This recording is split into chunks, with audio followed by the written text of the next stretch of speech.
ती मेसेज आयिल्ली की अशें जालां आनी तुमच्या चल्याक एडमीट केला हॉस्पिटलान म्हणून.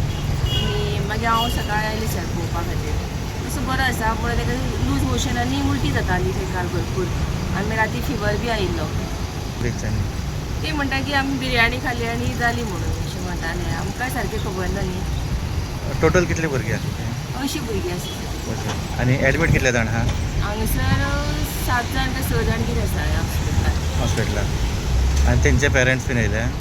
ते काय खबर ना सर म्हाका. हांव म्हज्या चल्या वांगडा आमकां कळ्ळें न्ही राती. मागीर सकाळीं हांव धांवून आयलें पळोवपाक.